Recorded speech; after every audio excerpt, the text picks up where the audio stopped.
Banking sector के लिए कई सारे ऐलान हुए बजट में, तो आपके मुताबिक ऐसे 2 ऐलान कौन से काफ़ी ज़्यादा महत्वपूर्ण हैं जो पूरे सेक्टर के लिए मददगार साबित होंगे? देखिए, जो बजट वर्तमान परिस्थितियों में माननीय वित्त मंत्री ने बनाया है, ये बहुत ही साहसिक बजट है और बहुत ही एप्रोप्रिएट बजट है इन चैलेंजिंग सर्कमस्टेंसेस में। क्योंकि जहाँ पर अपने पास में कोई एडिशनल डायरेक्ट टैक्सेस नहीं बढ़ाए जा रहे हैं, हमारे पास में इकोनॉमी को हमें जोश दिलाना है, उसको खड़ा करना है और ऐसे टाइम पे जो गवर्नमेंट ने इन्वेस्टमेंट के थ्रू पूरी इकोनॉमी को प्रोपेल करने की कोशिश करी है, उसको आगे बढ़ाने की जो कोशिश करी है, ये एक बहुत अच्छा प्रयास है और इस प्रोजेक्ट को सभी ने सराहा है और बैंकिंग फ्रेटर्निटी भी इसको बहुत अच्छा मान के चल रही है। इसमें जो 2-3 मेजर स्टेप्स और 2 आप जो जानना चाह रहे हैं, तो एक तो बहुत अच्छा स्टेप है, वो है जिसको बैड बैंक कहा जा रहा है, वो बेसिकली बैड बैंक नहीं है, वो it's a very good bank.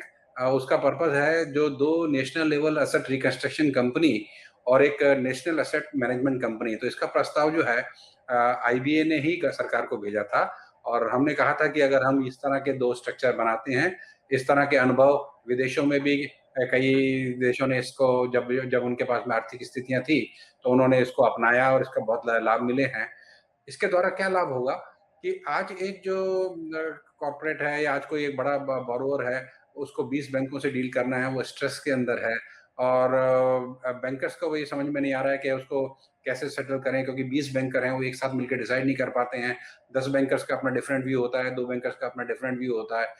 तो जो सबसे बड़ा प्लस एडवांटेज इसमें होगा वो ये होगा डेट एग्रीगेशन का कि सारा जो लोन है वो इकट्ठा होकर एक ही एंटिटी में आ जाएगा।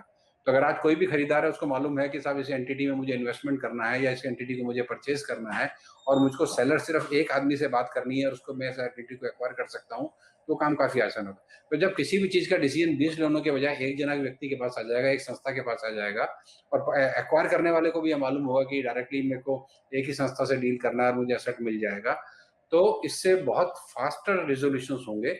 कुछ जो चीजें स्ट्रेस एसेट्स में और लेगेसी एसेट्स चल रहे हैं उनके रेजोल्यूशन हो पाएंगे। सर, तो ये आपने एक तरह से बता दिया कि पूरी तरह से बैड बैंक जो है काम कैसा करेगा या इसके अलावा भी अतिरिक्त कुछ और रहेगा इसके ओवरऑल वर्किंग में?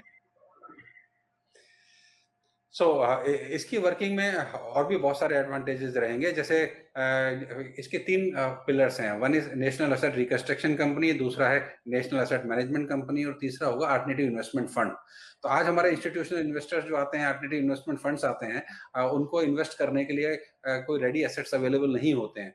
जब सारी एसेट्स का डेप्ट एग्रीगेशन हो जाएगा तो even they can bring in their equity. तो जो गोइंग कंसर्न्स हैं, जो वर्तमान में चलती हुई कंपनियां हैं, जो किसी कारण से बिकॉज रेगुलेटरी के रीजन से या प्रमोटर्स के कारण से अगर वो स्ट्रेस में आ गई हैं, तो फ्रेश इक्विटी के इन्फ्यूजन से वो दोबारा से वाइबल हो सकती हैं और रन की जा सकती हैं। So this will provide a multiple advantage to all the stake holders. सबको इसमें लाभ मिलेगा।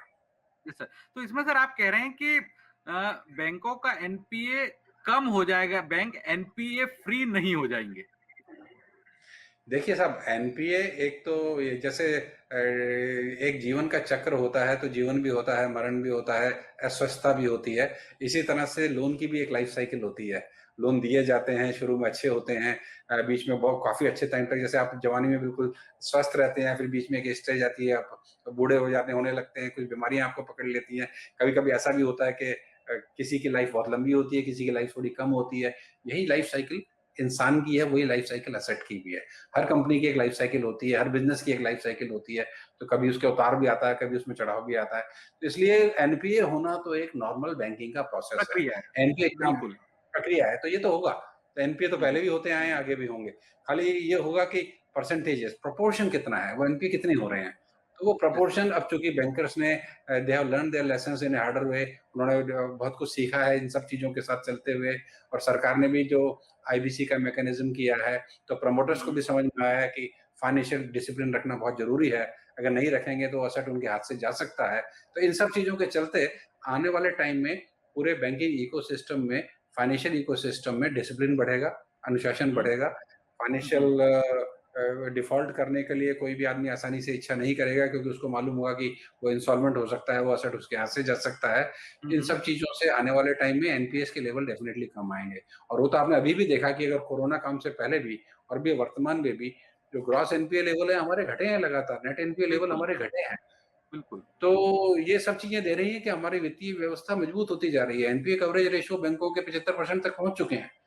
इसका मतलब ये है कि ₹100 में ₹75 तो उन्होंने अपने प्रॉफिट एंड लॉस से पहले ही बाहर निकाल के रख दिया। तो अब बिल्कुल। लॉस होने का चांस कहाँ बचा?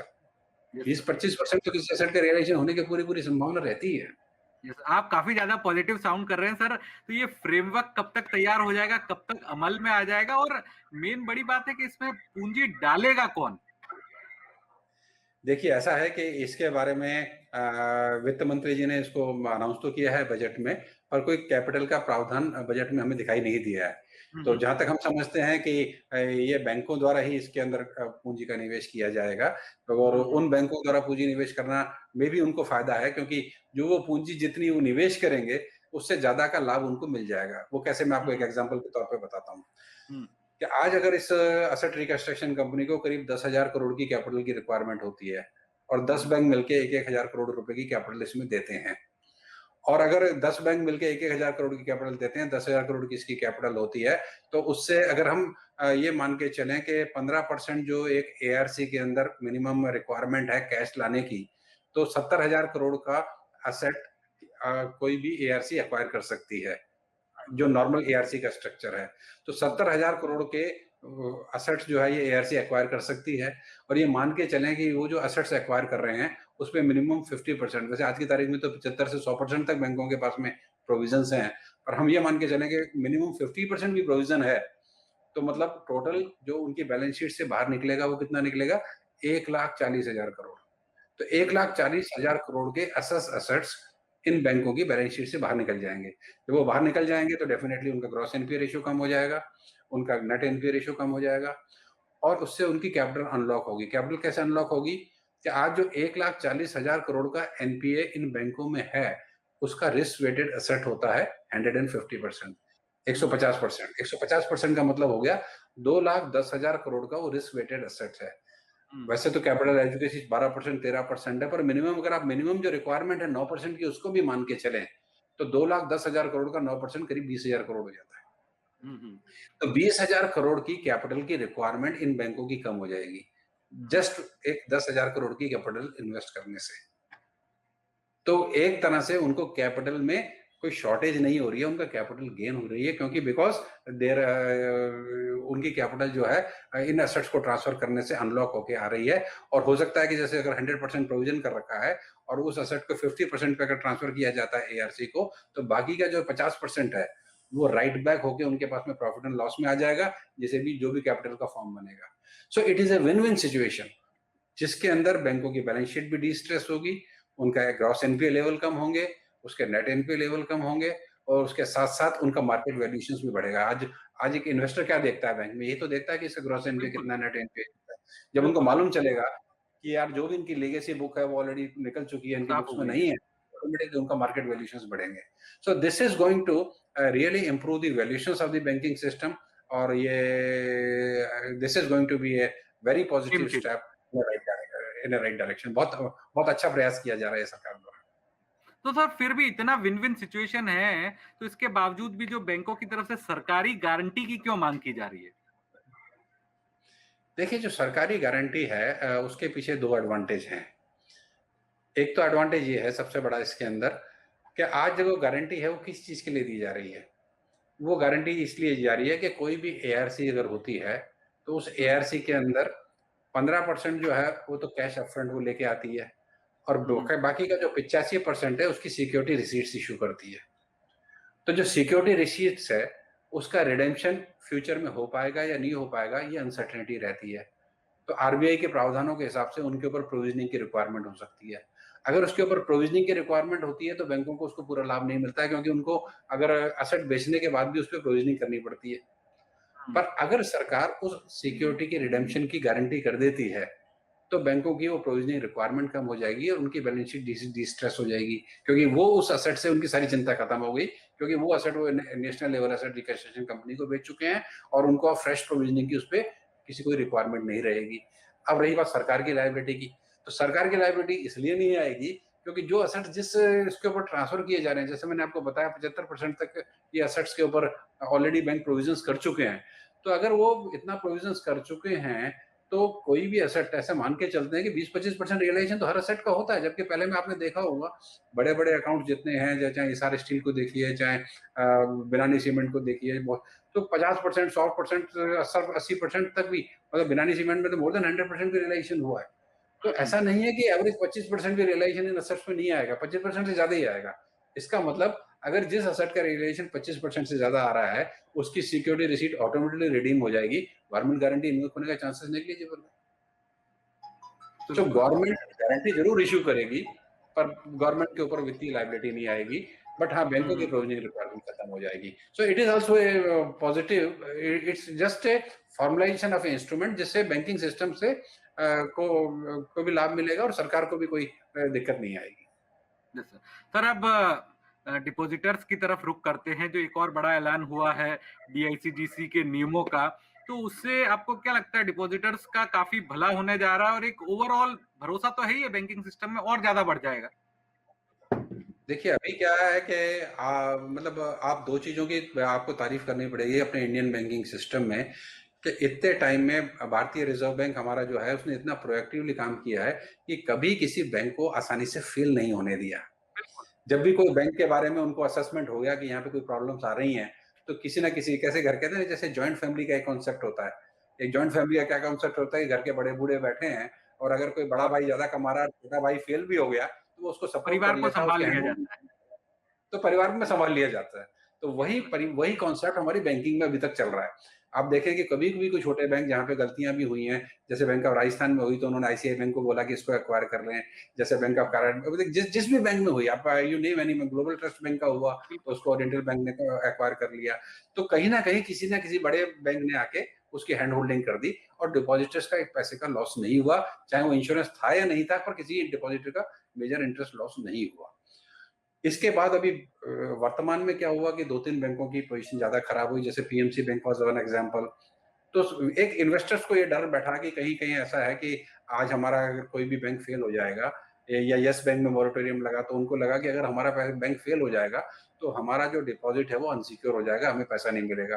कम से कम जो मॉरेटोरियम का पीरियड है उसमें तो हम पैसा अपने बिल्कुल भी नहीं निकाल पाएँगे और हो सकता है कि उस पीरियड में हमारी इमरजेंसी हो। तो उस इनसिक्योरिटी को दूर करने के लिए सरकार ने अब ये बोला, सर 5 लाख तक का जो ये इंश्योरेंस है, ये जब तक अगर मॉरेटोरियम भी चल रहा है तो उतना पैसा निकल सकेगा, क्योंकि इतना तो ऑलरेडी हमने गारंटी किया हुआ है, उसमें क्या डर की बात है। हुँ, तो हुँ। Whatsoever has already been guarantee by DICGC, उतने तक पैसा निकाल सकेगा। तो 5 लाख तक में आप देख लीजिए 90% के 95% ऑफ द डिपॉजिटर की रिक्वायरमेंट तो पूरी हो जाती है। क्योंकि पूरी हो ज़्यादातर तो जाती है। छोटे डिपॉजिट, अगर जो बड़े डिपॉजिटर 5 लाख से ऊपर वाले हैं, वो तो 5% भी नहीं होते हैं, हुँ, हुँ, नंबर के बिल्कुल। हिसाब से। और जो होते हैं उनके पास इतनी कैपेसिटी भी होती है कि उनको 15 दिन 2 महीने अगर मॉरेटोरियम होता भी है तो उनको कोई बहुत चैलेंज नहीं होता, because they have the resources to um, manage it. तो इससे आम डिपॉजिटर है, उसको बहुत बड़ा एक कॉन्फिडेंस हो गया, यार मेरा पैसा तो सेफ है, 5,000 तक का तो गारंटीड है, बैंक अगर फेल भी हो रहा है तो गारंटी इंश्योरेंस है और मैं पैसा उस मॉरेटोरियम के पीरियड में भी निकाल पाऊँगा, मेरा काम कहीं नहीं रुकेगा। एक ये बहुत हुँ। बड़ी आश्वासन इस योजना से मिल रहा है। आखिरी सवाल होगा सर, आपने कहा कि इस योजना से आश्वासन मिल रहा है, लेकिन जब हम नीचे तबके पे बात करते हैं तो कहीं न कहीं पिछले साल जो घटनाएँ हुई, चाहे यस बैंक की, पीएमसी बैंक की, लक्ष्मी विलास बैंक की, तो वहाँ पर एक थोड़ा-सा लोगों के अंदर अवधारणा चेंज हुई। तो क्या अब अवेयरनेस कैंपेन भी जो है आईबीए के ज़रिए चलाया जाएगा कि भई देखो सरकार ने इस तरह का ऐलान किया, अगर कुछ हो भी जाता है तो आपका इतना पैसा जो है सेफ है और मॉनिटरियम में भी आप ये पैसा निकाल सकते हैं? आज का जो आप इंटरव्यू मेरा रिकॉर्ड कर रहे हैं, ये इसी दिशा में एक प्रयास है। Yes sir. Yes sir, yes तो सर। आईबीए तो कैंपेन चलाता है और आईपीए तो चाहता है कि बैंकिंग सिस्टम के प्रति एक, आईबीए का उद्देश्य ये है कि हमारा बैंकिंग, क्योंकि आईबीए के तो प्राइवेट सेक्टर बैंक्स भी मेंबर हैं, फॉरेन बैंक्स भी मेंबर हैं, पब्लिक सेक्टर बैंक्स भी मेंबर हैं। तो जनता का भरोसा बैंकिंग सिस्टम पे बना रहे, उनको, बैंकों को, तो उसके लिए हमें सभी तरह के काम करने होते हैं। पॉलिसी लेवल पे हम बैंकों को भी सलाह देते हैं कि क्या किया जाए, कैसे किया जाए, और हम जनता को भी बताते हैं कि बैंक आपके लिए क्या कर रहे हैं, और एक समन्वित प्रयास करते हैं पूरी इंडस्ट्री के लिए कि लोगों को ये पता चले कि क्या है। तो आप जो कह रहे हैं ये कैंपेन, अवेयरनेस कैंपेन, वास्तविकता में डिफरेंट नॉलेज सीरीज के माध्यम से जनता से इंटरेक्शंस, या आप जैसे अच्छे पत्रकारों के माध्यम से हम जनता तक पहुंचाना चाहेंगे कि यस, पहले के मुकाबले में सुरक्षित तो पहले भी था, पर पहले मॉरेटोरियम के पीरियड में आपका हाथ रुक जाता था कि पैसे आप नहीं निकाल पाते थे, पर आज वो जो चीज़ है, वो इस बजट के द्वारा ठीक कर दी गई है। सो अब आपको वो भी डर नहीं रहेगा कि मॉरेटोरियम के पीरियड में भी आप 5 लाख रुपए तक का जो गारंटीड अमाउंट है अंडर डीआईसीजीसी वो आप आसानी से निकाल सकेंगे, तो आपके अकाउंट में वो रिस्क नहीं है। हमसे बात करने के लिए बहुत-बहुत शुक्रिया sir. Thank you so much sir. धन्यवाद।